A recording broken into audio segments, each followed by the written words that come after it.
Right, Simon, Yep. I want to discuss a few last minute hints and tips to make the most of the day at the national celebration. So you end Okay. up, hopefully, everybody wins their gudgeon mug and everybody takes home a copy of Tommy Pickering's book, Yep. Born to Win. Okay. That's the objective. So give us some tips to make sure that everybody has a few good tips day. then. If you could only bring one bait with you, bring some pinkies, because that's the main. That will get How you some many? bites. Well, what's there? Half a Half a pint? pint? That would probably do 2 of you, wouldn't it? It might do. Half a pint of pinkies will definitely get you, and the night will get you some bites, won't it? Yeah.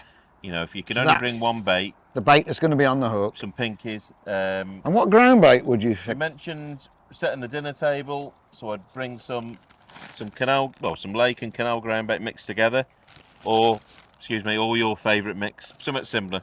Yeah. Census roach, pressed Sona baits roach. I would point out Yep. that those people that have ticked the box for Yep. help with ground bait, we Yep. will provide them some ready mixed ground bait. It will be census. Yeah. Okay. So don't panic about that. No. There won't be pinkies available. No.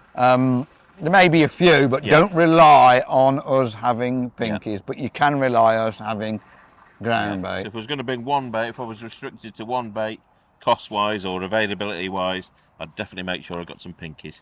Excellent. Yeah. Rig-wise, like I was saying before, like a nice sort of size at the weekend would be a 0.4. It's got a nice thin tip on it.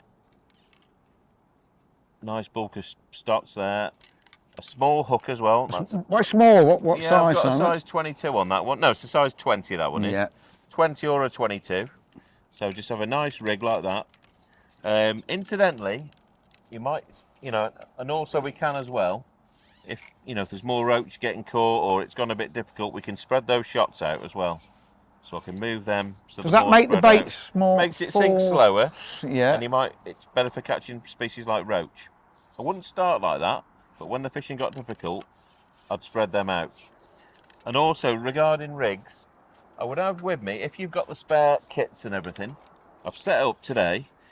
I've set up heavier float. You might think, oh, that's a big float. Thicker tip, heavier shotting. All that is, it's, we're at time of the year where it's getting cool. It's certainly getting windier, isn't it?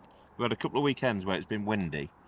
And a heavier float like that, especially for the younger ones, is a bit easier to cast in. Yeah. It's got a thicker tip, so it might drag the bottom a bit more and not go under, but we're after gudgeon. If it's a hard day, we're after a few gudgeon. Sometimes heavier rigs, it wouldn't be the rig I'd start on, but just have it in your armoury. Like just half a gram, something that's like 0.6. that. That one is. Yeah, just a bit more. You can cast it in easier.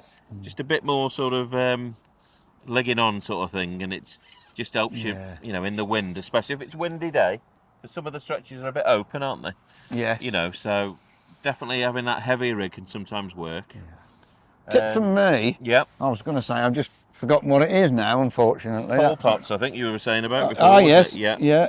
Try and get your pole pot. If you've got the luxury of having a spare cupping kit, try and have the pole cup kit the same length as your main kits, and then you're on, you're bang on the money on your where you're fishing, where your feed is, basically. Just going back to the rigs. Yep. Those that have ticked the box asking for helps with rigs. Yep. One of the coaches will come and check the rigs you've got. Yep. If they're totally unsuitable, we will replace one that is much more suitable. So don't worry if you haven't got the right rigs. We will make sure you at least start off the event with the right rig, but you may only get one. So any tips so that you don't actually get in tangles with the rig? Have a bit longer line than you normally would. Casting in.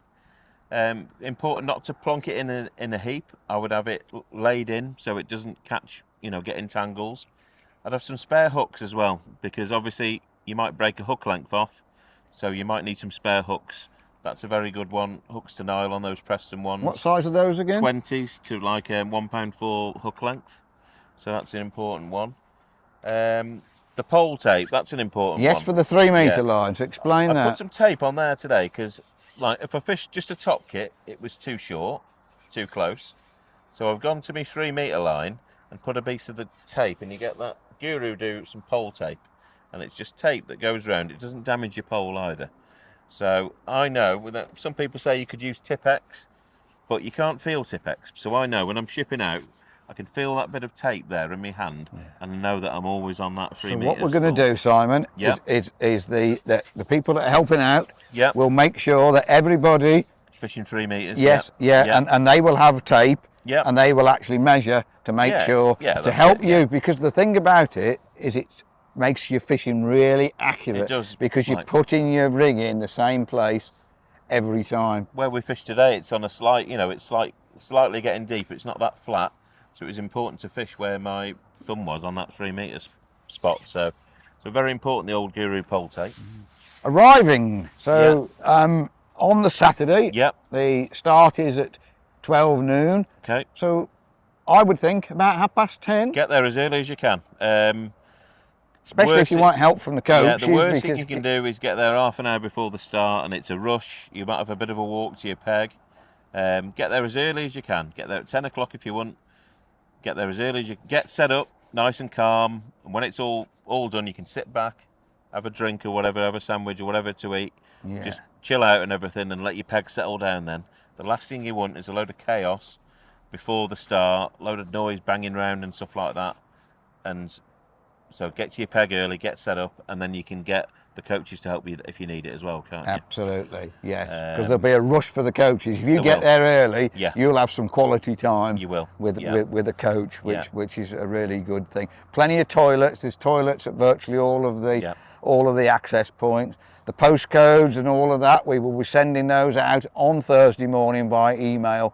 But obviously you can watch live on Wednesday evening from 5 o'clock onwards, where you'll find out where your peg position is. Another very important one, well, I've got it in my mind now, is to stake your keep net both ends. And what I mean by that, I've got one end, like the open bit, attached to my box or on a bank stick in the ground, and the other end needs to be attached either to the leg of your seat box or like another stick, bank stick downstream of you. That means, well, I always have it upstream actually, is me contradicting myself now. Have it upstream so you're not going to get caught in it. And that just stops when a boat goes past. If you hadn't got it attached to anything, it would whip round and disturb your 3 metre line. So it's very important. And when you're playing a big fish as well, if it was out in the middle of the canal, your keep net, there's a chance a fish could snag you on that keep net. So I just have it staked upstream out of the way, and then you're not going to get caught in it then. So very important to have your keep net staked both ends. Yeah. What else have we got? Spare hook lengths. We've got the ground bait, spare rigs. If you do your own rigs, try and get some spares done this week. And so if you do get a tangle, even if you've only got 2 top kits, as long as you've got the spare rigs, it doesn't matter. You can put another one on if you get a tangle then. So the last thing you want to be doing is making rigs up on the bank, isn't it? So especially if we have a bit of rain or whatever, it's a not very nice task doing that. So and the last thing is enjoy it, isn't it? It's a great day. And don't forget to come back to the presentation, because if you won a gudgeon mug, but you didn't come back to the presentation, you're not getting it.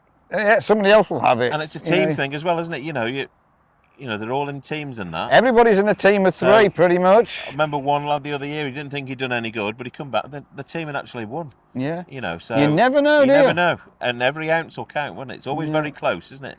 The points. Yeah. But none of that really matters. No. The most important thing is 3 different species and catching a gudgeon. And enjoy it. Yeah, we're looking forward to it. We've been looking forward to it for weeks now, haven't we? We certainly have. It's crept up on us, and we're buzzing for it now. So. And 500 young people lining the banks of the Throps Union Canal. That's the largest participation event in this country since about 1995. So you are part of history by being there on Saturday and Sunday. What were you going to get? You were going to give a £5 to each one that's caught a gudgeon. Am I right there, John, or not? Was that not right? I think that was you must have misheard. On that one. Yeah. That's it. Right. Yeah. Okay. Good luck, everybody.